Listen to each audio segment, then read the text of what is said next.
Okay, so unfortunate situation that it's raining out here, but I want to eat my donut, and I can't go into the facility to eat my donut, so I have to find somewhere to sit to eat my donut.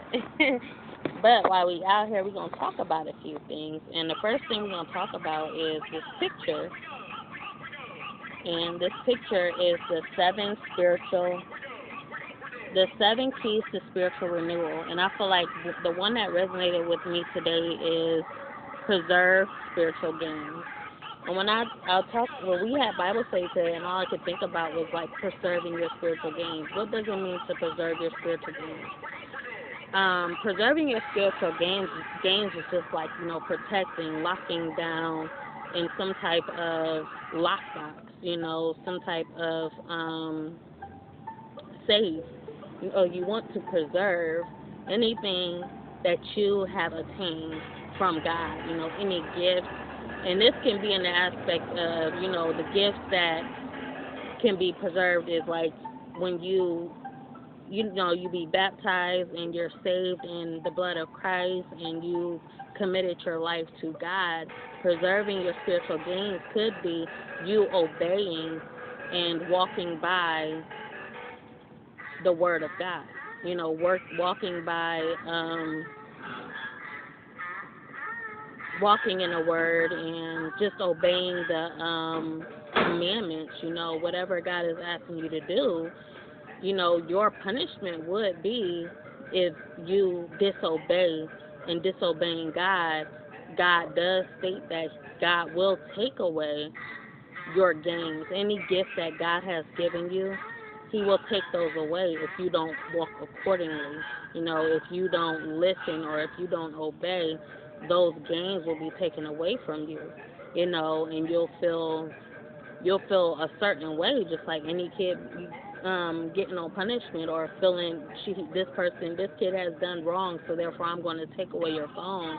I'm going to take away, anything that you're looking forward to. If you act up right before your birthday, you won't get your birthday gift on your birthday, but I'm going to refrain your gift from you. I'm going to hold your gift from you until later on when I see you doing right, then I will give you your gift.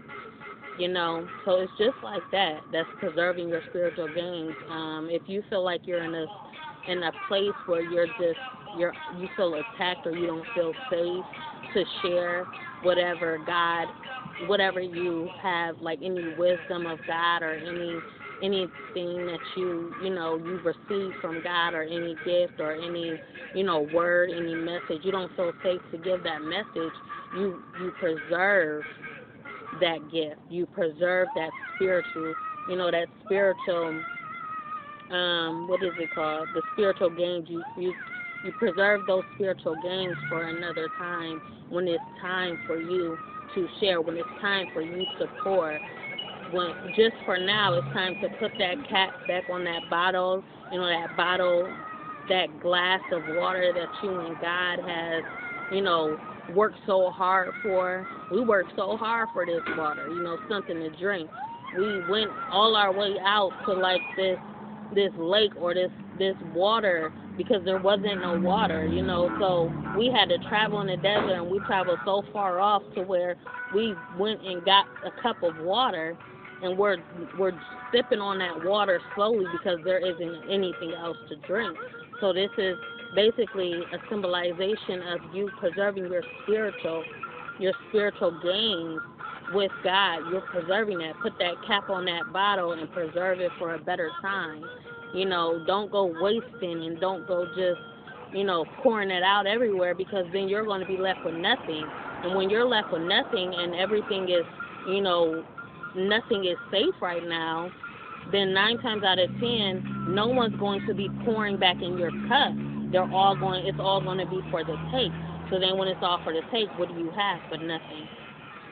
And so yeah, that's one of the 7 keys to spiritual renewal. So that's the 7th key of spiritual renewal. Key 1 is speak God and surrender to Him. Seek God and surrender to Him. So this is the first key. The first key is surrendering, Open up your mind. Open up your heart. Surrender your time and say, I'm here. I'm right here. I'm living for God. Give your life to God and seek God with all of your intention, with all good intention, with all of you. Even if you have something bad on your mind, just open it all up to God, and God will cleanse you, God will restore you, and God will be there for you. You have to seek out for God first. That's the first key. So the second key is seek the truth. So seek the truth. This truth could be, it's a lot of, most times we deal with a lot of clutter in our lives to where we can't have any clarity. We need to make room to where that clarity can come in to your situation. So we have to make room for the truth. We have to start cleansing ourselves out.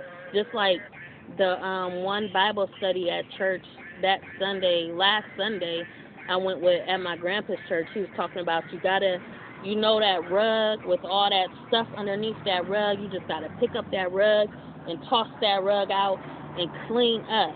Don't toss the things underneath the rug. Toss that whole rug out with everything that's dirty under that rug, or anything that, that's been there for too long, or you tried to act like wasn't there. It's still there.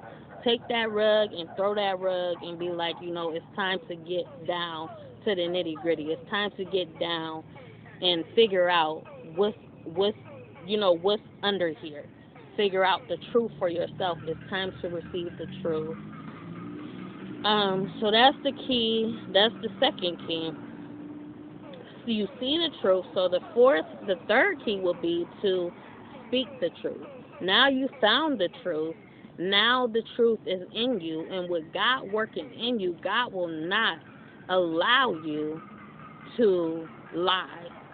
God will make sure everything pure is coming out of you.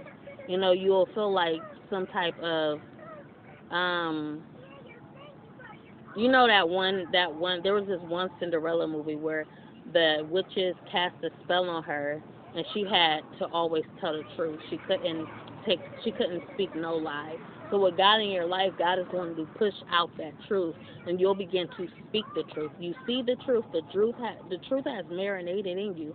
The truth has been a seed implanted inside you, and once that seed will begin to sprout, the truth will begin to come out.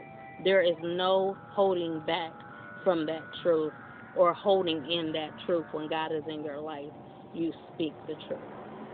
No matter what consequences happens in your life, no matter, what people may think of you, you'll have to take all of that. Just as when Jesus was walking in the truth, what happened? A lot of people was throwing rocks at him. A lot of people was was cursing him, was hurting him, was whipping him, because he was walking in truth. And this is what happens when you walk in truth. People start attacking you because you are walking in your truth. Key 4, accept responsibility. Accept responsibility. What is accepting responsibility? Is like, you've done something wrong. You're going to accept whatever consequences that comes with that wrong. If in the sense of, the spiritual gains. Okay, you've done something wrong, and you know that you wasn't supposed to do it. So God has taken that gift from you, and all you can do is sit back and accept the fact that you've done wrong. This goes in so many ways in life. Being accountable. Accept responsibility. Be accountable for anything that you have done, and accept it open-heartedly, because I've done wrong, so I'm going to accept what's going to happen to me. Accept those consequences. It happened. What you did is done, and it's done. Key 5, grieve, forgive, and let go. So this is a time where it's really, really hard, because you've gotten to the part where you've accepted accountability. This is the good, this is the easy part. Now this is the hard part, is grieving, letting go. This is the hard part, is because it's like you're really you're letting God touch on those wounds. You're letting God touch on those scars, touch on all of that that's inside of you that's been hurt for so long, reopening up those wounds. God is touching on all of those wounds to heal them, because if there isn't pain, there isn't any healing. So God has to touch on those wounds in order for you to keep on going, to strengthen those wounds, and just to, be your doctor or be your caregiver in that moment. God has to apply whatever is necessary to those wounds so that they will heal and they will heal properly. So that's the hardest part, because it's a lot that you've been going through in life, situations, experiences, death, loss, all of that. God is going to touch on all of that so that you can become renewed. So that is key 7. No, that's key 5. Key 6 is transform your life. After God has touched on those wounds, now you're speaking your truth. Now you're speaking your truth. Now you're being accountable. You're taking accountability. You're seeking God and you're surrendering. You're accepting that responsibility. You're grieving. You're forgiving. You're letting go. This is where transformation happens, because the truth is being revealed. Those wounds is being touched on to where by God, for God, and you are becoming healed. You are becoming a new spirit. You are becoming your spirit is now God can dwell in your place of holiness, because God is making your body, your temple holy for God to dwell in. So God is now working in your life. So this is transformation. So you're at the transformation stage. You have reached this point of now this transformation. You're seeing the transformation. You're living the transformation. Transformation is happening spiritually, mentally, physically, emotionally, morally, this transformation. You're manifesting, you and God is manifesting this transformation in your life, and you're seeing it happen. So this is the experience of the 7 keys. The 7th key was what I first talked about at the beginning of the video. So yeah, with that being said, y'all, like, comment, subscribe, be notified, share at your own free will to show you care. And we are about to get into this donut. This is Sugar Glazed Delight. The best brings a smile. Lemon glaze. This is a new donut there, and I got it because it's so soft. Like, I love soft donuts. I hate hard donuts. And we are going to open up this chips as well. We're going to taste this donut because it's so soft. It's so soft, huh? Smell it. How soft that is. It smell good? What it smell like? What it smell like? Lemon. He said lemon. Okay, so it's soft. No, it's lemon, not banana. Smell good? Mmm. Want to taste? Bite. Bite. See how you lick my donut? It's actually good. It's soft. But yeah, sprinkling out here.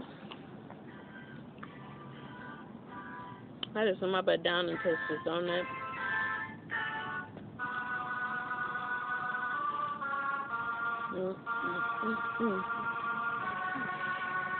I love soft everything when it comes to sweets.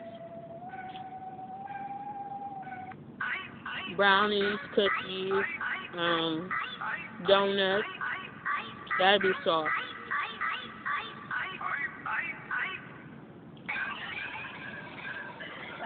And if it's not, I'm gonna throw some milk on it and make it soft. It's gonna be sitting in that milk. Get it soft. So good. It's all creamy. Sugar Glazed Delight, lemon glaze. sugar sweet donut. I just got this from that corner store.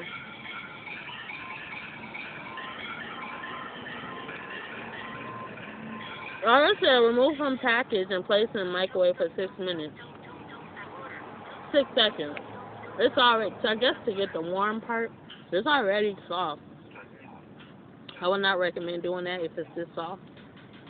Because most likely it's gonna melt. If you want it warm, I would say 2 seconds, 3 seconds. Because it's gonna melt. That was good, y'all. I'm gonna see y'all next time. And I hope y'all enjoyed the word. Bye. Remember to like, comment, and subscribe. Be notified and share at your own free will to show you care.